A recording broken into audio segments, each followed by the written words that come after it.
This car right here is my personal car, a Peugeot 208 GT, a decent petrol engine car. But for this week, I'm going to challenge myself to drive this, the Renault Megane E-Tech 100% electric. Yes, this week I am challenging myself to be an EV owner, to test just how practical an EV can be. How do I go about charging? How am I going to worry about that range anxiety? I'm Adam Welch and this is the Hullcroft YouTube channel.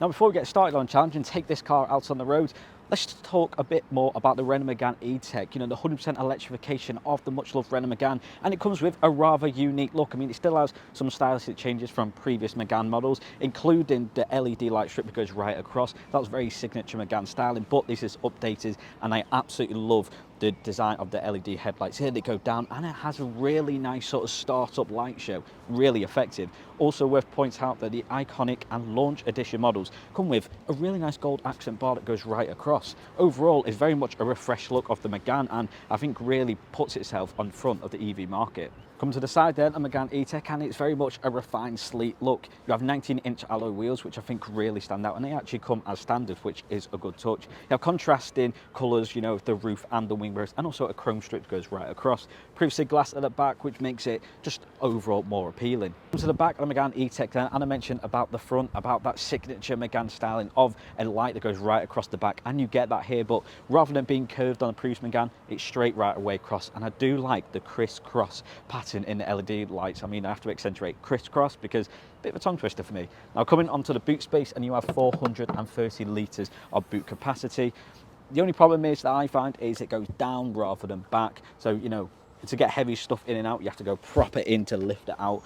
But it's a decent sized boot, and ultimately just means that you get so much more space in the actual car, rather than more boot space. Overall, it's just a really good looking car. Step inside the Megane E-Tech and you're greeted by a very unique and premium feel interior. You have really nice contrasting patterns and shapes on the seat. I really like the infotainment system and the sort of the layout of the drive display. Massive big steering wheel with all your controls. The only thing I will say is this side feels like there's a bit too much going on, because you have your volume controls, you have your gear shifter and your windscreen wipers. A lot going on.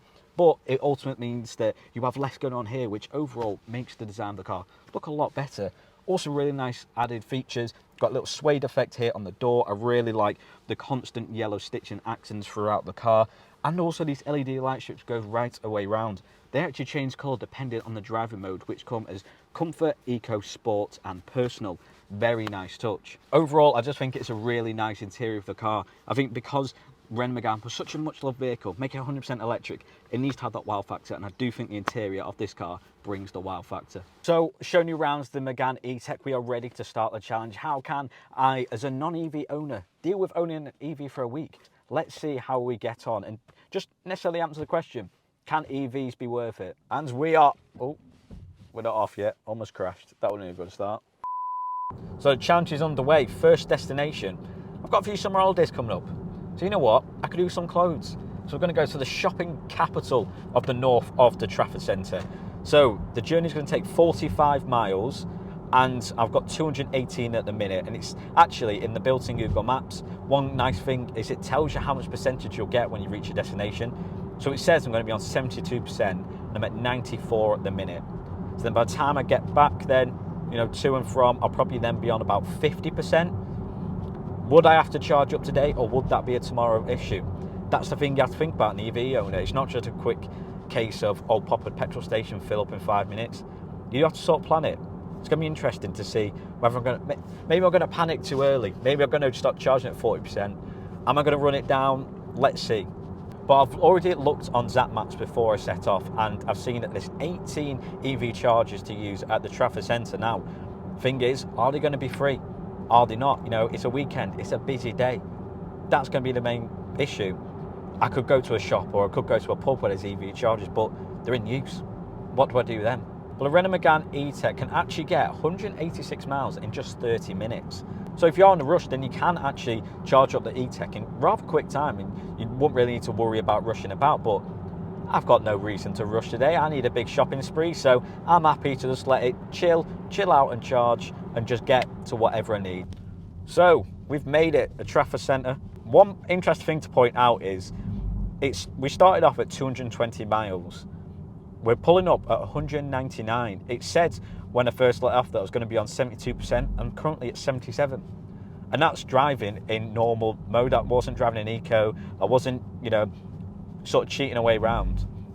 So it's actually done more miles than expected, which is quite a nice surprise, isn't it, realistically, for an EV?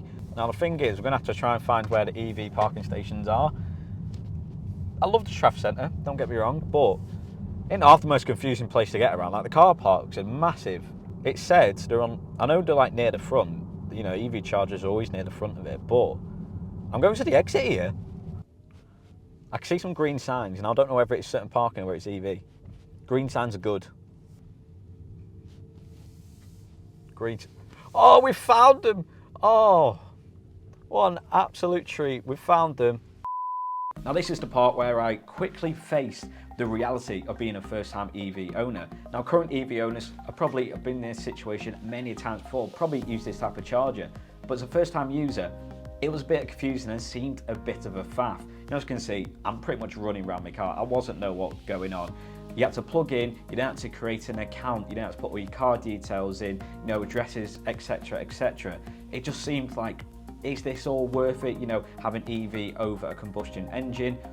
But looking back, this whole process only took about 6 or 7 minutes. You could quite easily do that at a petrol station. And also when it comes to the second time, if I had an account, it'd be a case of plugging in and start it on your phone. So it seems pretty simple, but at the time, I was very much ready for my shopping trip. And we are back. Very enjoyable shopping trip, although I don't think my bank enjoyed it just as much as me. But back to the important bit. While we've been away for probably about an hour and 15, hour and 20 minutes. I can see that we are now on 244 miles. And how much does that cost us? If we just go onto the app which we used, I can see that it's cost me £4.98 to get 46 miles. And probably about an hour and 10 minutes. Now, after emphasise that this is a 3 kilowatt charger, which is probably one of the slowest you can get. A normal home charger, which is a 3-pin, is 2.7 kilowatts. So even an EV home charger would be faster than this. So I have to reiterate, if you're thinking, God, that's a really, long waiting time, this is one of the slowest chargers. Is it much more of a hassle than a petrol car? Not necessarily. First time, yes, but second or third time, you'd be somewhat away. So it seems pretty doable. As day 2 begins, the Megane sits at 81% with 217 miles, plenty of charge to go about my day. And over the course of the next 3 days, I travelled to and from work without any need to charge. At this moment in time, I had only spent £4.98 across 4 days of travel. Yes, that was from a full charge, but so far so good as an EV owner. But a bit about the Renault Megane E-Tech then, how is it to drive? Personally, I just think it's just a classic EV in the sense that it's really responsive to accelerate, it feels really nice handling around corners, and ultimately it's just a really comfortable drive. Megane E-Tech does come with adaptive cruise control, which actually means you can set the distance between you and the car in front, which ultimately makes the drive so much easier because then you don't need to slow down, you don't need to use the brake really. All you have to do is steer. So easy. Comfortable and fun. I think that's 2 words to really describe what the Megane E-Tech is all about. EVs I do think are fun driving experiences anyway, but I think because it's fairly big, so you've got a decent amount of space, but then it's still quite compact, so it's still quite nippy. I just think it's a really good car. We've been driving this car for 5 days, and apart from Monday afternoon, we haven't actually charged this car. We haven't used to. However, we're currently on 18% on 51 miles. So we need to charge today. We're rather going on Pod Point and find, just a normal public charger, like at a shopping centre, or sometimes they're just on the streets. I'm actually going to go to a service station. Now, service stations for me, especially when it comes to petrol, is last sort of resort. It's just to get, that little bit more to get you home, because the prices are extortionate. When it comes to electric charging, the price is a bit different. But ultimately, you get more money for less time, because at most service stations, you're going to get 50, 60 kilowatt ultra fast chargers. And that's what I really want to test out. But if you did have a home charger or you had access to an EV charging station at work, I think owning an EV does make perfect sense for the fact that you get home from work and you plug it in, and then you unplug it in the morning and your car will be fully charged. Likewise, if you have one at work, you plug it in when you start work, you unplug it when you finish. easy peasy. Now, I'm starting to get a bit worried because we've only got 10% left and we've still got a little bit of way to go. I'm also hoping that when I arrive to this charging station that there's one free. Oh, you've got to be kidding me. Because that's another hurdle you've got to get over when it comes to public EV charging stations. Yes, there's more and more coming about. You know, as of last year, there was 500 charging stations installed each month in the UK. But honestly, I'm praying to the EV gods that there's one free. We're on 9%.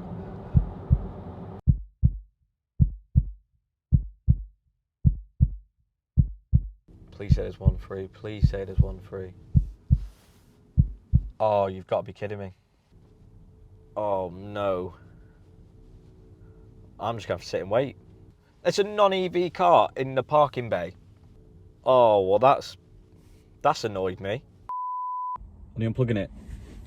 Action stations, quick.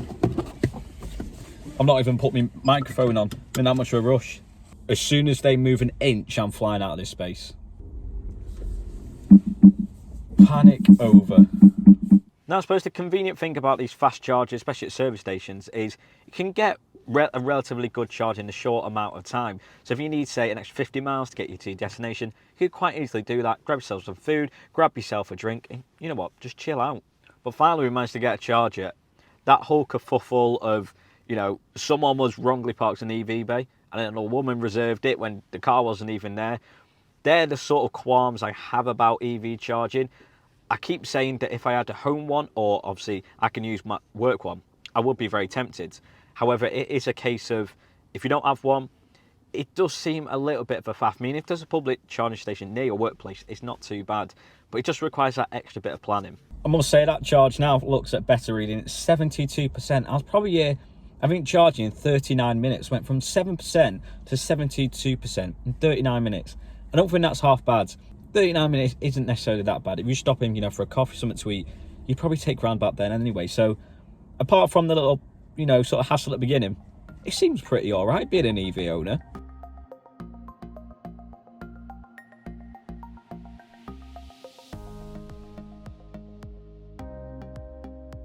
So it's day 7, the final day of the EV charge challenge. And once again, we pulled over just to get a little bit of charge to make sure we got enough to get to work tomorrow. So my overall thoughts throughout the week. Am I a fan of this car? I would say 99% I'm a fan of this car. I feel like you can't go 100%. I don't think any car can say it's perfect. But you know what? It's very close to being perfect. The exterior design is very unique from the previous Megane models. I think the fact that they made the Megane all electric, 100% electric, they had to do something a bit groundbreaking, a bit unique, you know, something that stands out. And I do think the design of this car really does. It has, you know, similar features from previous Meganes, you know, with the rear lighting. You know, it very much reflects the previous Megane model. But the fact is, it's still a very unique car. And then when it comes to the interior, it's very unique looking. The layout of the driver's display and infotainment system, the styling of the seats, even just little things like the LED strips that change with the drive modes. I absolutely love that feature. And then we come to the actual drive. Like I said, it's a mix between sort of like a small SUV and a hatchback. When you're sat in the driver's position, it feels like a big car. You have so much room. You know, obviously it's got quite a flat floor. This, you know, the windscreen's very open. You feel like you're in a big car. When it comes to the drive, it does feel like a hatchback. It handles round corners perfectly. You can easily get in and out of parking spaces. You don't feel like you're sort of encroaching over other lanes on motorways or dual carriageways. But now we come to the nitty-gritty, EV ownership.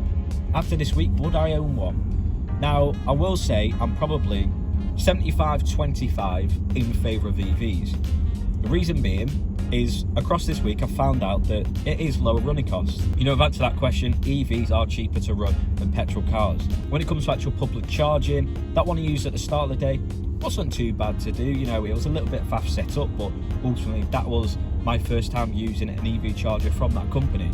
So I didn't have anything set up, I didn't know how it worked. And you know what? It took me probably about 5-10 minutes to figure out. Throughout this test, I wanted to see if it can be done to own an EV just using public charging stations. And I will say it is.